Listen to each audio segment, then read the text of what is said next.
relacionados a la aparición de la enfermedad y el pronóstico relacionados al desenlace de la enfermedad. Bajo esa perspectiva, vamos a identificar o marcadores o factores. Los marcadores no se modifican, los factores sí, ¿no? Y en ese sentido vamos a tener las causas necesarias y las causas suficientes, ¿no? Ahora, pero ahondamos un poco más el concepto de causalidad. Voy a compartir diapositivas y vamos a ver las distintas formas de causación que van a identificarse, ¿no? Cuando estamos frente a una enfermedad, ¿no? ¿Cómo se determina la causalidad? Sería la pregunta más concreta, ¿sí? Y la respuesta a esa pregunta tendría los siguientes elementos, ¿sí? Para que nosotros podamos concluir que dos o más factores están causalmente relacionados, lo primero que tenemos que hacer es demostrar que esa asociación es válida por un lado y causal consecuentemente, ¿no? Entonces, una asociación real o verdadera es aquella que nos va a llevar a un efecto mínimo del azar, ¿no es cierto? Entonces, va a disminuir las probabilidades de que nosotros podamos equivocarnos, ¿no? Entonces, esa palabrita que hablamos de lo real o verdadero va a tener como principal amenaza al sesgo, ¿no? Entonces, este es otro concepto adicional del cual debemos de tener plena conciencia. ¿Qué es un sesgo? Un sesgo lo que nos hace es distorsionar la información de una asociación. O sea, cuando hay sesgo pueden aparecer asociaciones que en realidad no existen o caracterizar asociaciones mayores o menores a las que realmente son, ¿no? Entonces, vamos a encontrar tres tipos de sesgo: el sesgo de selección, el sesgo de medición, el sesgo de confusión, ¿no? O sea, podemos equivocarnos o en todo caso, podemos no visibilizar una relación causal cuando seleccionamos inadecuadamente los objetos de estudio, cuando medimos inadecuadamente los objetos de estudio o cuando los instrumentos que utilizamos para medir no tienen la suficiente sensibilidad tal que nos causan confusión. Veamos, ¿a qué se refiere el sesgo de selección? Sucede cuando algunos sujetos tienen mayor probabilidad de ser incluidos o de permanecer en un estudio que otros. O sea, se presenta cuando los individuos seleccionados difieren en características importantes de la población a la que se desea extrapolar la información obtenida, ¿no es cierto? No son los mismos. En cambio, en el sesgo de medición va a ocurrir durante la fase de obtención de la información. En este caso, los investigadores utilizarán para cada uno de los grupos estudiados criterios diferentes de recolección o de interpretación de datos o de ambos, ¿no es cierto? Y el sesgo de confusión va a ser el factor que afecta a la validez de un estudio. Esta va a modificar tanto a las variables independientes, que en este caso se comportan como causa, como a las variables dependientes que se comportan como efecto, ¿sí? Tengamos en cuenta que el efecto del azar y el sesgo en la evaluación de una asociación disminuye con el rigor metodológico del estudio que se realiza. Existen diferentes tipos de estudio, ¿no? Los más, entre comillas, complejos van a ser los ensayos clínicos, se pueden hacer estudios de cohorte, estudios de caso control o estudios transversales. En la medida, ¿sí?, en que nosotros seleccionamos uno de estos, la probabilidad de confianza va disminuyendo. Un estudio de ensayo clínico, por el mismo rigor, por la misma complejidad metodológica que tiene, es menos vulnerable al sesgo que un estudio transversal, ¿no? Hay que tener en cuenta eso. Por ello es que la selección de un diseño en los estudios de causalidad depende de la pregunta que se quiera contestar, también de lo éticamente posible y de los recursos disponibles. O sea, este tendría que ser un primer filtro para ver con qué tipo de estudio nosotros vamos a determinar vamos a identificar qué tipo de estudio epidemiológico queremos de hacer. O sea, la finalidad de seleccionar uno entre muchos es porque queremos evitar el sesgo, ¿no? Y esta palabrita sesgo, quisiera detenerme para más o menos compartir con ustedes algunas definiciones, porque termina siendo un concepto que puede parecer inocuo, pero que en realidad va a ser bastante importante, ¿ya? A ver, les decía, en este caso estamos hablando sobre el término sesgo, ¿sí? Y pueden haber tres tipos de sesgo, nos decía la diapositiva anterior. Puede haber un sesgo de selección, puede haber un sesgo de medición o puede haber un sesgo de, ahí se me fue la memoria, confusión, ¿no es cierto? Ya. Cuando hablamos de un sesgo de selección, ¿ya? Se me ocurre a mí en este momento, yo digo, pues quiero hacer un estudio sobre hábitos nocivos. Y los hábitos nocivos lo pongo entre paréntesis, fumar y consumo de alcohol.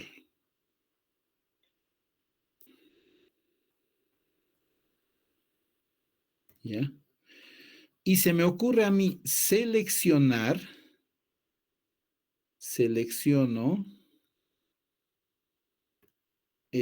personas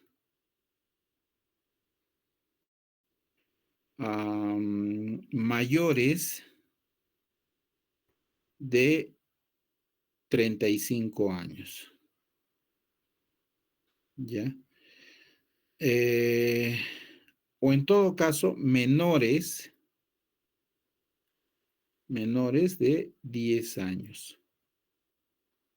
Que puedo encontrar esos casos, sí los voy a encontrar, pero esa no va a ser la principal característica. Por lo tanto, la información que voy a recolectar no va a ser relevante. ¿A qué se refiere el sesgo de medición? ¿Ya? En el sesgo de medición, yo digo, pues, quiero hacer un estudio de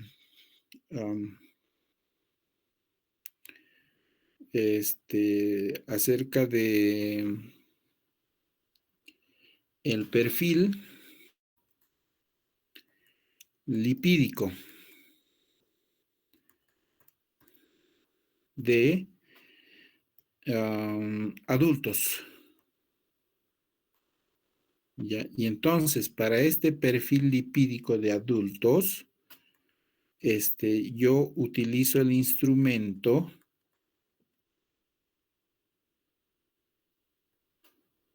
voy a utilizar el instrumento, un hemoQI. No, bueno, el hemoQI solo mide hemoglobina. Ya, ¿qué pasa? Acá yo solamente puedo determinar hemoglobina, pero el hemoQI no me mide colesterol,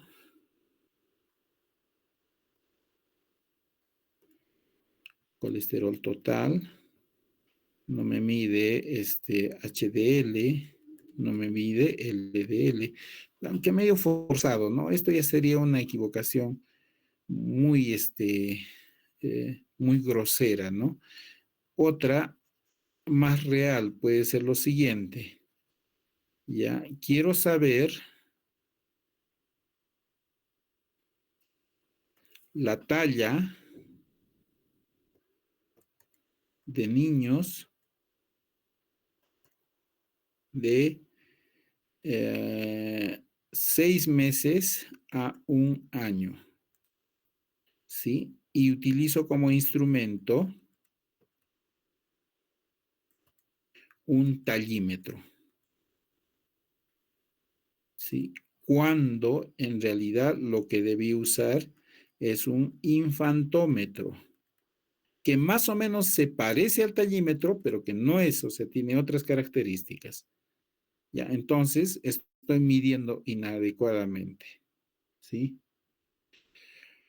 El sesgo de confusión viene a ser cuando nosotros seleccionamos una información que no necesariamente nos va a decir algo sobre un tema, ¿sí? Vamos a ver, lo que yo quiero saber es el estado nutricional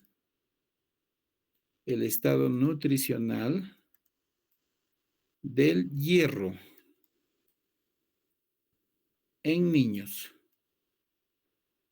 Y entonces, con respecto a esto del estado nutricional del hierro en niños, yo reviso mi bibliografía y encuentro 3 probables mediciones, ¿ya?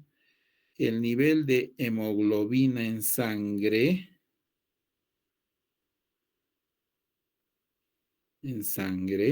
¿sí?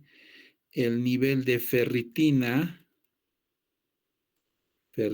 sérica, o el nivel de transferrina, ¿no? Entonces, el caso de la hemoglobina, básicamente lo que me mide es cuánto de hierro, ¿sí? Va a tener los glóbulos rojos, eh, o mejor dicho, qué cantidad de glóbulos rojos existen, tal que es el equivalente a la disponibilidad de hierro, porque el hierro lo utilizan los glóbulos rojos. Bueno, puede ser como también no. La ferritina sérica viene a ser, en este caso, la proteína transportadora del hierro que vamos a tener, ¿no? O la transferrina, que se refiere a las reservas de hierro que van a tener. Entonces, ¿cuál se escoge? Hay una que va a tener una mejor certeza bajo determinadas condiciones a las que vamos a someternos, ¿no? Entonces, más o menos ese es el concepto de sesgo, ¿no? Ahí es donde se necesita de que cuando nosotros elegimos un tema de investigación, pues tengamos un conocimiento solvente acerca de ese tema que pretendemos investigar precisamente, ¿ya? Continuemos. A ver, estamos acá. Continuemos. Entonces, algunas aproximaciones, o sea, cómo han propuesto desarrollar el concepto de causalidad. Henle Cook, hace bastante tiempo, 1700, 1800, propuso los siguientes postulados. El microorganismo debe estar presente en todos y cada uno de los casos de la enfermedad, ¿sí? Un criterio para considerarse causa. 2, el microorganismo tiene que poder aislarse y debemos ser capaces de hacerlo crecer en cultivo puro, ¿sí? 3, el microorganismo debe causar la enfermedad específica cuando se inocula en un animal susceptible. Y 4, el microorganismo debe poder recuperarse del animal enfermo y ser identificado. Si se cumplen esas condiciones, entonces podemos presumir que es la causa, ¿sí? Bueno, eso es un postulado bastante antiguo y que si se quisiera aplicar el día de hoy, pues implica muchos cuestionamientos éticos, ¿no? O sea, solo para saber la causa, por ejemplo, tendrías que enfermar a un animal sano, ¿no? Y eso éticamente ya no se acepta, ¿no es cierto? Entonces, tiene sus detractores, ¿no? Asimismo, propone 3 mecanismos de asociación que pueden darse entre la característica causal y una enfermedad. Se puede dar que C es causa de E, o sea, hay una causa para una enfermedad, puede darse otra situación en la cual hay una característica que produce tanto la causa como la enfermedad, o en su defecto, E es causa de C, ¿no es cierto? Esos son los tipos de asociación que es posible que encontremos cuando empecemos la investigación. Este es otro modelo de causalidad propuesto por Mahon, que se denomina la red de causalidad, ¿sí? ¿Cómo lo aborda? Sí, es necesario, dice, conocer algunos conceptos estadísticos. El primero sería la asociación estadística. ¿Qué es una asociación estadística? Existe una asociación positiva cuando dos eventos tienden a ocurrir juntos, es decir, que cuando se presenta uno es más probable que se presente el otro. Ahora, esa asociación podría ser negativa cuando en presencia de un evento el otro tiende a ocurrir con menor frecuencia. ¿Sí? Una relación inversamente proporcional. ¿Sí? O podría explicarse a través del o con el concepto de independencia estadística, ¿no? Que nos dice que existe cuando la probabilidad de que se presente un evento no se altera por el hecho de que otro haya ocurrido, ¿sí? Pueden existir también asociaciones no causales. En realidad, la mayoría de las asociaciones estadísticas son no causales y ocurren cuando dos eventos dependen de tercero. La asociación causal, sin embargo, es aquella que existe entre dos categorías de eventos cuando al alterar la frecuencia o la calidad de uno, se sigue una alteración en la frecuencia o la calidad del otro. Puede ser positiva si al aumentar un factor aumenta el otro, o negativa cuando se aumenta un factor, entonces el otro disminuye, ¿no?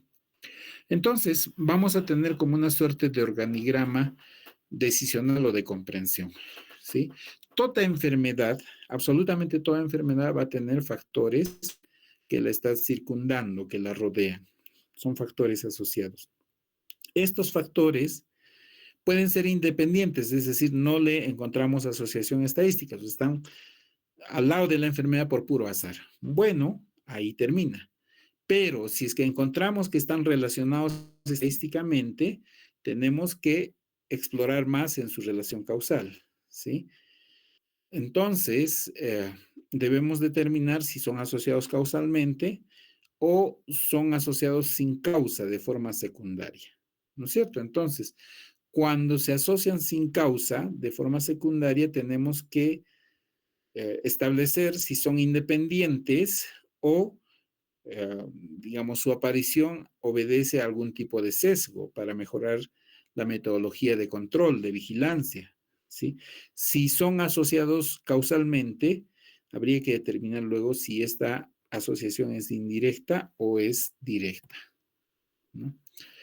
Pero la pregunta clave sería, pues la estadística nos evidencia causalidad y más o menos se tendría que responder esa pregunta con los siguientes argumentos, ¿no? De manera natural, casi inconsciente, tendemos a asignar una causa a los sucesos que vemos de manera cotidiana. Y esto lo hacemos basándonos en la experiencia, la lógica o una combinación de ambas, ¿no? Un ejemplo típico es asociar, por ejemplo, un movimiento sísmico con el cambio de clima, ¿no? Qué bueno, no se debería ahondar mucho en eso, ¿no? Como casi todo lo cotidiano, este tipo de relaciones causa-efecto son medibles y la forma más común de hacerlo es usando las correlaciones. Entonces, la intención al usarlas es conocer el efecto de una variable, puede ser sabor, olor, rendimiento, etcétera, sobre el agrado general, la satisfacción o la intención de adquirir un determinado bien o servicio, ¿no?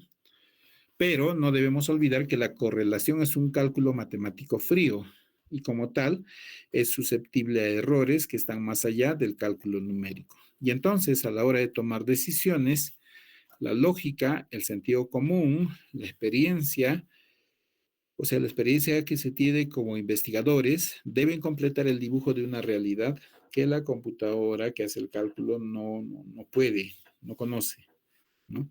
Por eso es que se propone la afirmación. La existencia de correlación no implica necesariamente causalidad, ¿sí? puede darse la situación de una correlación espuria. ¿Qué es una correlación espuria? O sea, esta es una relación, o mejor dicho, en esta se relacionan dos acontecimientos, los cuales no tienen conexión lógica, aunque se puede implicar que la tienen debido a un tercer factor no considerado de forma inmediata, que habitualmente se le conoce como factor de confusión o variable escondida. La relación espuria, por lo tanto, ofrece la impresión de existencia de un vínculo apreciable entre dos grupos, lo cual es inválido cuando se examina objetivamente. ¿Sí? Algunos criterios de causalidad, ¿no? Por ejemplo, Livell y Clark, ¿sí? Proponen el siguiente esquema para poder determinar los factores asociados a la causalidad. Él lo trabaja a partir de la tríada epidemiológica. Son tres componentes de la tríada: el huésped, el agente y el ambiente. Y cada uno de ellos tiene dentro de sí características causales, vamos a decir, ¿no? Entonces, cuando se trata del huésped, este huésped puede tener factores o biológicos o psicológicos o sociales que pueden condicionar con respecto a la enfermedad, la muerte, la cronicidad, las secuelas, ¿no es cierto? Es decir, estos factores marcan el horizonte clínico o, en este caso, las características subclínicas.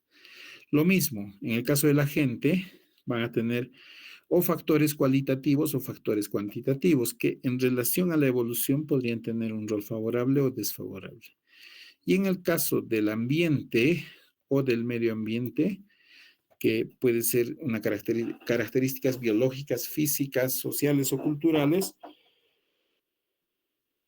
que bueno, van a tener también pues una perspectiva favorable o desfavorable en relación a la evolución de la enfermedad. ¿Ya? Muy bien, a ver, continuemos acá. Bradford Hill propuso 9 criterios para aceptar la causalidad: la intensidad, la consistencia, la especificidad, la secuencia temporal, el gradiente biológico, la verosimilitud, la coherencia del experimento y la analogía. La relación temporal, es decir, debe quedar claramente establecido que el factor analizado antecede en el tiempo a la aparición de un efecto. En el caso de las enfermedades transmisibles, se ven reflejadas en el llamado periodo de incubación. La verosimilitud, a esta también se le conoce como plausibilidad biológica, que es un criterio que se refiere a la existencia de un mecanismo que explica la relación entre el factor analizado y el efecto con el que se asocia. Luego está la relación dosis-respuesta, donde lo que se tiene que evaluar es que existe la existencia de un gradiente biológico que nos indica mayor exposición, mayor probabilidad de ocurrencia del efecto. Eso es lo que sucede habitualmente en el APGAR, ¿no es cierto? El puntaje APGAR versus la proporción de riesgo, ¿no? En la medida en que tiene menos puntaje APGAR, es decir, demora menos en dar respuesta a ese recién nacido, entonces, si tiene menos puntaje va a tener mayor riesgo. En la medida que tiene más puntaje va a tener menos riesgo. Esta es la razón de momios para cáncer pulmonar, ¿sí? En donde el puntaje que aparece nos dice que hay más riesgo, ¿no es cierto? O sea, en la medida en que hay mayor es el valor de momios, mayor es el riesgo del cáncer de pulmón en personas que fuman, ¿sí? La relación dosis-respuesta, ¿sí? En la medida en que se aumenta el consumo de cigarrillos, también aumenta la mortalidad, ¿no? En este grupo de personas. La consistencia, donde se obtienen resultados semejantes por diversos investigadores utilizando diferentes metodologías. Sí, entonces, cada una de estas líneas representa un investigador, ¿no? Y entonces, ellos hacen estudios con respecto al consumo de cigarrillos y mortalidad de manera independiente, ¿no? Y si todos encuentran el mismo patrón de resultados, bueno, pues podemos atribuir al factor como una causa, en este caso del cáncer de pulmón, ¿no es cierto? Ahí, basándome en esta premisa, ojo que es real, que existe, también yo aprovecharía para poder valorar en su real dimensión una permanente crítica que yo escuché en la escuela. ¿Qué pasa? A ver, voy a cambiar acá, ¿no? Me voy a ir acá y voy acá. Ya. El criterio se llama replicabilidad. Y este criterio de replicabilidad es aquel que refuerza el concepto de causalidad. ¿Qué queremos decir con eso? Lo que queremos decir con eso es que para que X sea considerado una causa de E, ¿ya? O sea, es decir, no está mal. Es decir, X causa E, entonces lo que tendrían que hacerse es varios investigadores,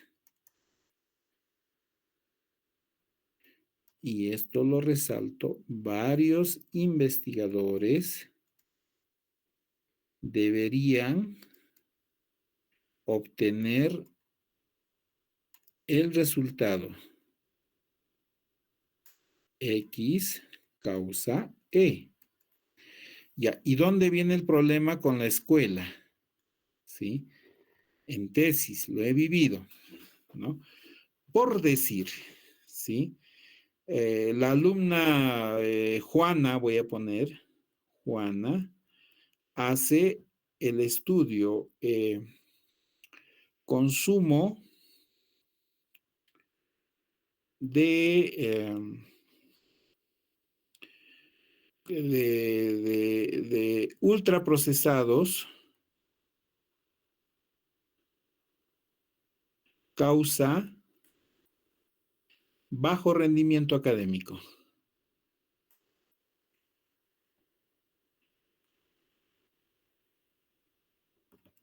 En Juliaca.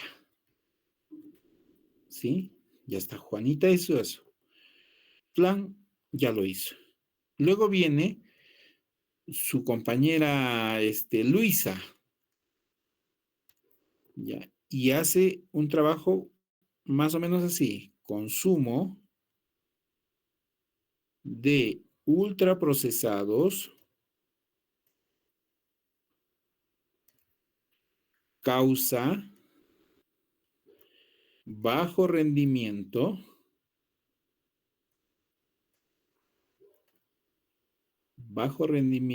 académico en ILABE, ¿ya? Y entonces, el jurado de tesis mira esto, y lo que dice es, no, acá ha habido plagio, solamente le han cambiado ILABE por Juliaca, y han hecho el mismo trabajo, eso es plagio, así que vuelve a hacer otro. Entonces, ahí yo me recuerdo esto, que para que yo pueda contribuir a considerar el ultraprocesado como una causa del bajo rendimiento, tiene que replicarse, o sea, tiene que darse esto, pues. Entonces, no debería ser yo tan cerrado en decir, no, o sea, esto es plagio, no, sino que es parte del desarrollo de la ciencia. Ya, o sea, ténganlo en cuenta porque es altamente probable que cuando vayan a sacar su tesis se vayan a encontrar con ese tipo de afirmaciones que bueno, que en realidad son incorrectas, ¿no? Y entonces eso va a terminar en que ustedes van a pensar mal de la investigación. La reversibilidad, ¿no? ¿A qué se refiere la reversibilidad? Que si se quita el factor de riesgo, en este caso la característica de riesgo, entonces automáticamente baja el efecto, ¿no? ¿A qué nos referimos? Que En la medida, se da cuenta en este gráfico, en la medida en que más tiempo pasa cuando dejan de fumar, es decir, se quita el factor de riesgo, también la mortalidad eh, decae, ¿no es cierto? ¿No? Llega a hacerse mínima, ¿sí? Ahora, puede haber causalidad en enfermedades crónicas, porque ese es el problema actual. Nuestro problema actual son las enfermedades crónicas, ¿no? Y a esto Palmer y Jerusalmi dicen lo siguiente. La característica sospechosa debe ser encontrada más frecuentemente en personas con la enfermedad en cuestión que en personas sin ella, o que las personas que poseen las características deben desarrollar más frecuentemente la enfermedad que las personas que no la tienen. También tendría que probarse la validez de la asociación observada entre una característica y una enfermedad y establecerse la especificidad de dicha relación. O sea, puede ser, nos están diciendo, ¿no? Algunos criterios incorporados por Lilienfeld son los siguientes. La incidencia de la enfermedad debe incrementarse en relación a la duración e intensidad, o sea, la dosis del factor sospechoso. Mientras más dosis les dan, más fuerte, más presente la enfermedad. La distribución del factor en estudio debería ser paralela a la de la enfermedad en todos los aspectos relevantes. Un espectro de la enfermedad debería estar relacionado con la exposición al factor sospechoso. La reducción o eliminación del factor debería reducir o detener la enfermedad. Las poblaciones humanas expuestas al factor de estudios controlados deberían desarrollar la enfermedad más comúnmente que las que no son expuestas. ¿Ya? Y ahí tenemos el criterio unificado de Evans, más concreto, ¿no? La prevalencia de la enfermedad debería ser significativamente más alta en aquellos que están expuestos que en los no expuestos. La exposición a la causa debería estar presente más comúnmente en los enfermos que en los controles. Sin la enfermedad, cuando todos los factores de riesgo se mantienen constantes. La incidencia de la enfermedad debería ser significativamente más alta en los expuestos a la causa que los no expuestos en estudios prospectivos. ¿No es cierto? Entonces, se resumiría en los siguientes. Temporalidad, que se refiere a que la enfermedad debería de seguir la exposición a la gente con una curva de distribución de los periodos de incubación en forma de campana. Un espectro de las respuestas del huésped debería ocurrir después de la exposición a la gente junto con un gradiente biológico desde leve hasta severo. También debería de aparecer una respuesta medible del huésped después de la exposición. Si esta no había ocurrido previamente o debería incrementarse en magnitud si la exposición ya se había dado antes. Este patrón no debe ocurrir en las personas que no están expuestas, ¿no? Otro criterio es la reproducción experimental de la enfermedad, que debería ocurrir con una incidencia más alta en animales o seres humanos apropiadamente expuestos a la causa que en los no expuestos, ¿no? La eliminación o modificación de la causa o del vector que la acarrea debería disminuir la incidencia de la enfermedad. O sea, la prevención o modificación de la respuesta del huésped en la exposición a la causa debería disminuir o eliminar la enfermedad, ¿no? Debe darse un sentido epidemiológico y biológico a la evidencia, ¿sí? Algunos elementos adicionales que tenemos ahora para apoyar la investigación epidemiológica se centralizan en estos 4 campos: los sistemas de información, los datos ecológicos, el desarrollo de la epidemiología genética y molecular y las técnicas analíticas. ¿A qué se refiere? Con respecto a los sistemas de información, hoy en día es mucho más fácil acceder a la información porque las computadoras nos hacen el trabajo, inclusive ya existen paquetes bioestadísticos que virtualmente todos los podemos utilizar. También existen grandes bases de datos poblacionales en las cuales podemos nosotros mismos hacer los estudios que se requieran, ¿no? Hay la posibilidad de intercambios y colaboraciones internacionales gracias al Internet, ¿no? Todo eso, el acceso electrónico. Entonces, en eso han variado los sistemas de información. Con respecto a los datos ecológicos, ya no solo tenemos los físicos, o sea, la recolección de signos y síntomas, sino que también hoy en día ya se toman en cuenta los datos psicosociales, ¿no? Con respecto al desarrollo de la epidemiología genética y molecular, pues vamos a tener que se pueden estudiar las exposiciones, los efectos de la exposición, la susceptibilidad, los desenlaces específicos o la plausibilidad biológica. Y en relación a las técnicas analíticas, estas se utilizarán para abordar vías causales interactivas y complejas de las poblaciones. ¿Sí? ¿Qué pasó acá? Allá. En todo caso, esta asociación causal se podrían resumir en estas 7 características: fuerza de asociación, consistencia, relación temporal, gradiente dosis-respuesta, credibilidad epidemiológica, credibilidad biológica y especificidad. La fuerza de la asociación es la magnitud con que se incrementa el riesgo de desarrollar un efecto cuando se presenta una exposición. La consistencia. Una asociación es consistente si es encontrada por diferentes investigadores utilizando distintos diseños y en medios diferentes. La relación temporal. Para que un factor causal o de riesgo se considere como tal, entonces es indispensable que la exposición anteceda al efecto. ¿Sí? Gradiente dosis-respuesta. A mayor magnitud o intensidad de la exposición, entonces mayor será la magnitud o intensidad del efecto.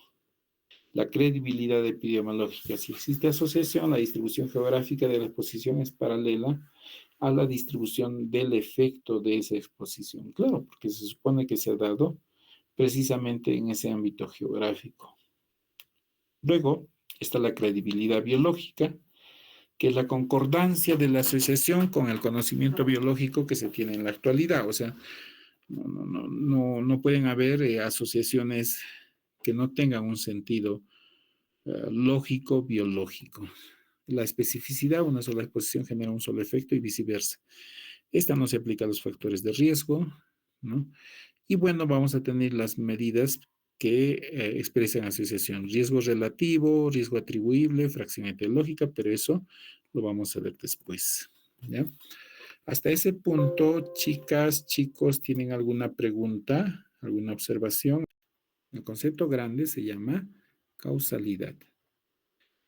Este concepto de causalidad, ¿no? Entonces se desagrega en una serie de conceptos pequeñitos. ¿Ya? Entonces hablamos de riesgo, hablamos de pronóstico, hablamos de causas suficientes, hablamos de causas necesarias, en fin, ¿ya? Pero esto desde la perspectiva, vamos a decir, conceptual, ¿ya? Pero nos interesa la perspectiva operativa. Y en la perspectiva operativa, el estudio epidemiológico nos da asociaciones o correlaciones. Eso nos entrega como resultado. Y estas correlaciones, estas asociaciones, no son causalidad.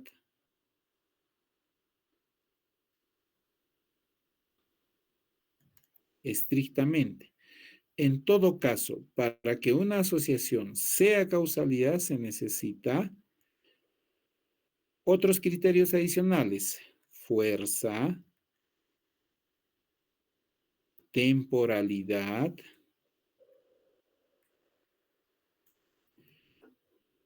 credibilidad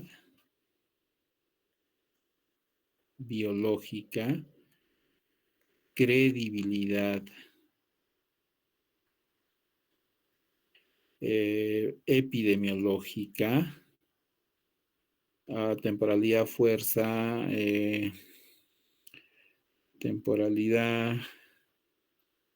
¿Qué me está faltando acá? Son 5. 1, 2, 3, 4, 5. Sí, están bien.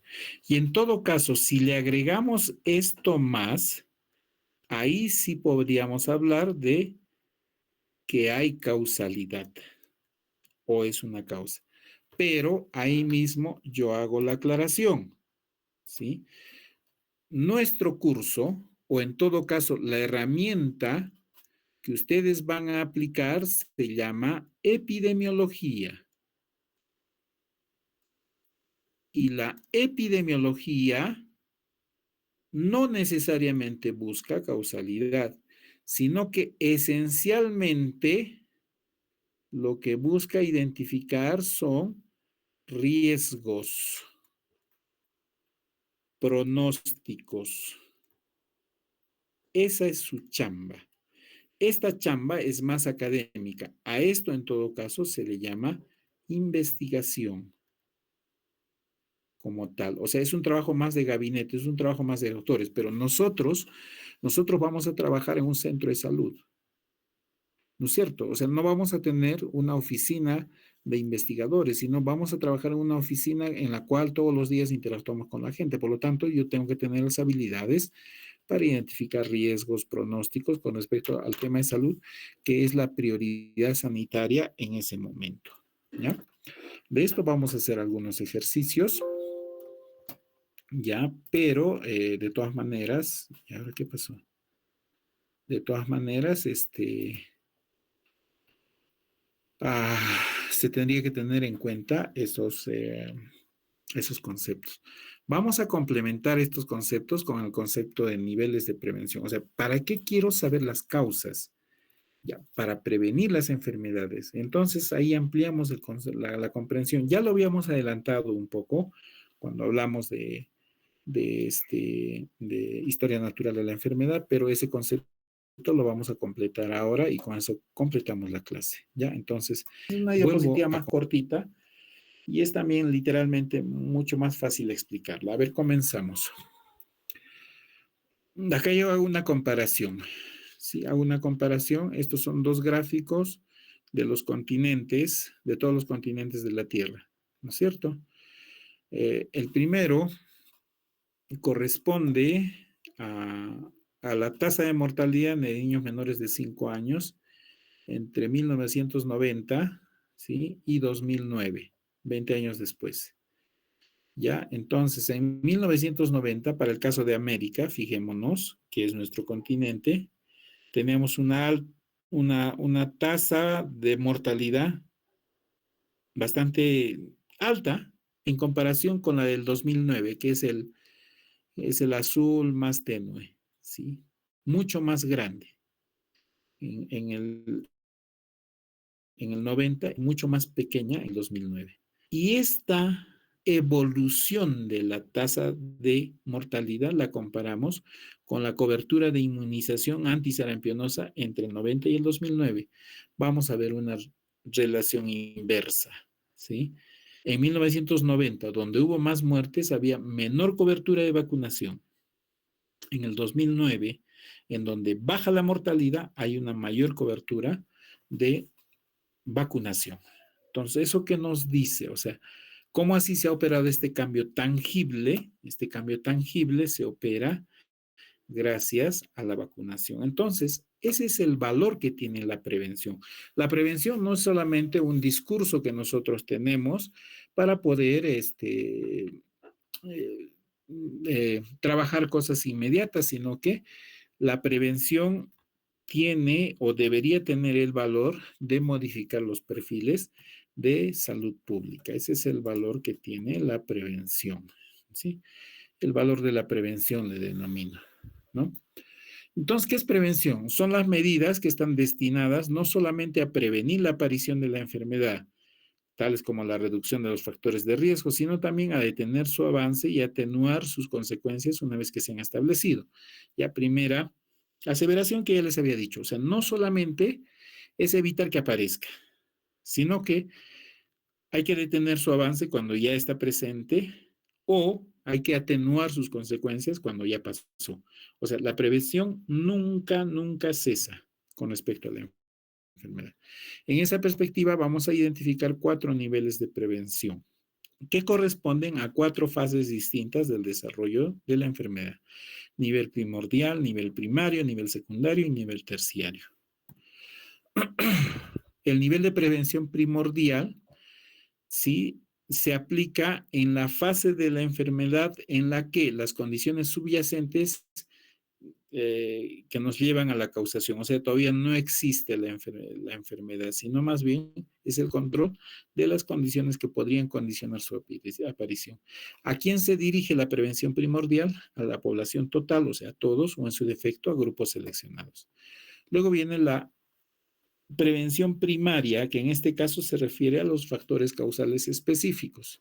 También se dirige a la población total y a grupos seleccionados y personas sanas.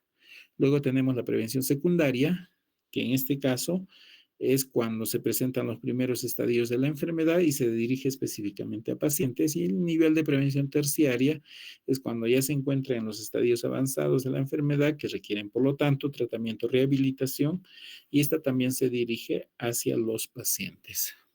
¿Qué es el nivel de prevención primordial?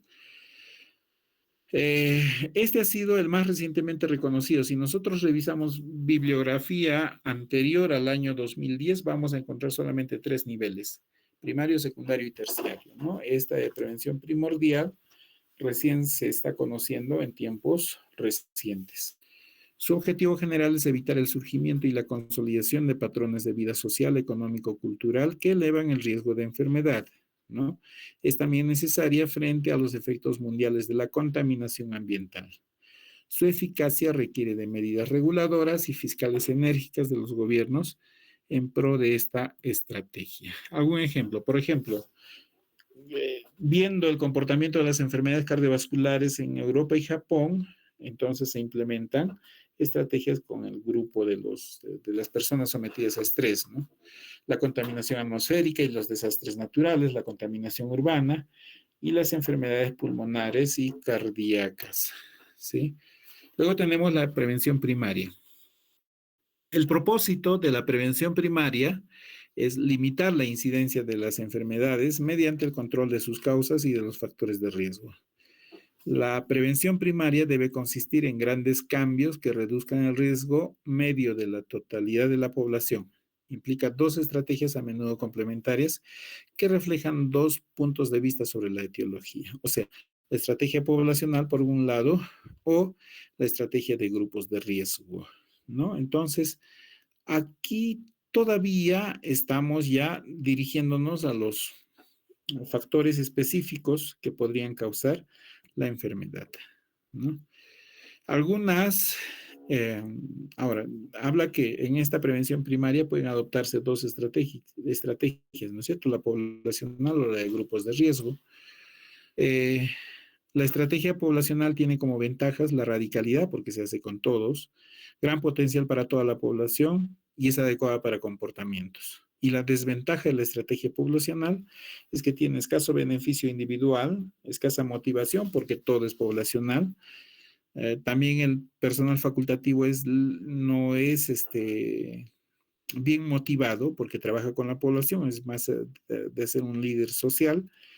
Y la relación riesgo-beneficio puede ser baja. En el caso de la estrategia de grupos de riesgo, es adecuada para los individuos, los sujetos se motivan porque es como que tienen una atención personalizada, también motiva al personal facultativo porque ejercen sus profesiones como tal y tienen una relación beneficio-riesgo más o menos favorable. Las desventajas. Existe dificultad de identificación de los individuos de alto riesgo, tiene efecto temporal, tiene un efecto limitado y esta es inadecuada para comportamientos, ¿no? Algunas de estas medidas de prevención primaria sería la relación entre el colesterol célico y la cardiopatía isquémica, pensando que los que tienen colesterol alto van a tener una cardiopatía isquémica. O el uso de condones para evitar el VIH-Sida, ¿no? La prohibición de benceno como disolvente industrial o la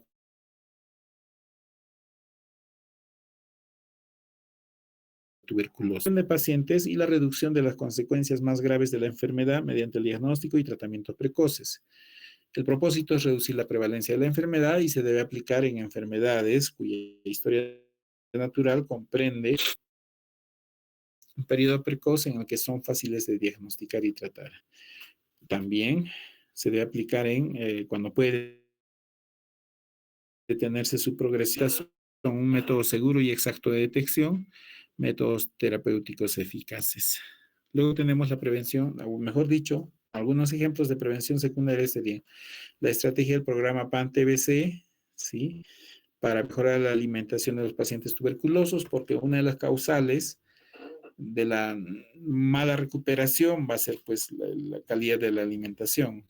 También acá vamos a tener los exámenes de Papa Nicolau para detectar el cáncer de cuello uterino o la detección de fenilcetonuria en recién nacidos para la prevención de esta enfermedad, ¿no? Y finalmente tenemos la prevención terciaria, ¿no? Que tiene como meta reducir el progreso y las complicaciones de una enfermedad ya establecida y es un aspecto importante de terapéutica y de la medicina rehabilitadora. Consiste en medidas encaminadas a reducir las secuelas y discapacidades, minimizar sufrimientos y facilitar la adaptación a cuadros incurables. Es difícil separar la prevención terciaria del tratamiento porque el objetivo terapéutico es evitar las recidivas. ¿Sí? Algunos ejemplos: rehabilitación de pacientes con poliomielitis, pacientes con ceguera, pacientes con accidente cerebrovascular. Y el objetivo en todos estos casos es que estos pacientes se integren a la vida social cotidiana. ¿Sí? ¿Cómo podría resumir yo estas diapositivas? Ah, podría resumirlas de la siguiente manera. Bueno, ¿y a nosotros qué nos interesa eso, no? Recordemos que somos nutricionistas, no somos médicos, ¿no? Pero el trabajo de todos los profesionales de la salud está orientado a la atención primaria, ¿sí? La atención primaria, como estrategia de salud, viene a ser aquella primera línea de contacto que se tiene con la población. Se supone que la población es en donde pueden aparecer las enfermedades. Y entonces, los primeros que van a tomar contacto con la población desde una perspectiva sanitaria, pues son los trabajadores de la atención primaria. Y nosotros, como nutricionistas, somos parte de la atención primaria. Ya que esto no quiere decir, bueno, de que, bueno, pues tenemos una suerte de, eh, digamos, de funciones paralelas con las enfermeras o con los técnicos. No, no, no, no. Por ahí no va la cosa. El asunto es que cada problema de salud que tiene una determinada comunidad, ¿sí? Ese problema de salud va a tener distintos factores que actúan como marcadores de riesgo, que actúan como factores de riesgo, como marcadores de pronóstico, factores de pronóstico, en fin, van a tener esas características, ¿ya? Y dependiendo de si el abordaje de esos factores de riesgo corresponden a mi profesión, entonces yo tengo la responsabilidad de hacer el abordaje epidemiológico. En este momento le estoy diciendo abordaje epidemiológico. ¿Ya? Conforme pasen las clases, va a ser la vigilancia epidemiológica de esos factores. Me explico. ¿Ya? Sucede que en el Centro de Salud Vallecito, ¿sí? Han venido los profesores alarmados. ¿Por qué? Porque todos los niños, han tenido un ataque de diarrea, se me ocurre, ¿ya? Y entonces, en ese caso, bueno, ¿por qué da la diarrea? ¿Cuál es el factor asociado? La comida, el agua. Ya pues, si es la comida, el agua, ¿por qué la comida? Porque la comida puede estar contaminada. ¿Por qué el agua? Porque el agua puede estar contaminada. Probablemente en ese momento agarre la enfermera y va a decir, no, no, no, yo soy la preparada con respecto a la calidad del saneamiento intradomiciliario. Yo voy a ver si están disponiendo bien la basura, si están hirviendo bien el agua. ¿Ya? Y entonces, ahí es donde tendríamos que decir nosotros, pero yo soy especialista en los alimentos, entonces voy a ver si el tratamiento de cocción de la comida que están consumiendo es el adecuado o no. ¿Sí? O sea, ese es el abordaje. Y entonces, Si yo sé, no se trata de que yo agarre el librito de calidad de alimentos y de eso copie y dé una charla ciegas. No, no, no. Entonces, lo que tendrías que hacer inmediatamente es una investigación epidemiológica y llegar a determinar si el alimento o el mal manejo de los alimentos es el que se está comportando como factor de riesgo para que haya una prevalencia exagerada de diarrea infantil. Y luego recién actuar. Eso lo tienes que hacer rapidísimo. Entonces, no vas a poder hacer eso en tanto tus conocimientos de causalidad no sean solventes. ¿Ya? Y si una vez que tú ya determinas que si ese es el factor de riesgo, entonces inmediatamente te pones a pensar, bueno, la estrategia que yo voy a proponer, porque para que tú propongas una estrategia, ¿sí? Tienes que saber cuál de las estrategias es la más positiva y la vas a proponer a tu jefe, porque tú no tienes los recursos, no tienes la autonomía para manejar recursos. Y vas a decir, bueno, para este problema de enfermedad diarreica de los niños del barrio Vallecito, de la escuela Vallecito, que está en más del 40%, he encontrado que la principal causa es que todos consumen verduras, pero que nadie se lava las manos, ¿no es cierto? O que consumen frutas malogradas. Por tanto, lo que yo propongo es hacer una clase para que ellos aprendan o las mamás aprendan a diferenciar cuando una fruta está malograda y cuando una fruta está sana. Y para eso necesito, qué sé yo, papel, data display y así. ¿No es cierto? Pero lo puedes hacer desde esa perspectiva. Voy a aplicar prevención primaria, prevención primordial, etcétera, etcétera. ¿No? Más o menos estamos en ese contexto y por eso es que estamos conociendo estos temas de niveles de prevención y causalidad del día de hoy. En la siguiente clase de estos dos temitas yo les voy a plantear un ejercicio que es tipo examen. Ya, o sea, no es que es un examen que califico y ahí se fregaron, no hay recuperación, sino más bien que ese tipo de examen lo van a resolver y después vamos a discutir las dudas que ustedes tengan en ese examen para ver si hemos captado bien los conceptos de causalidad. Eso lo hacemos en la siguiente clase, chicos. Por hoy día nos quedamos acá. ¿Tienen alguna pregunta, alguna observación adicional?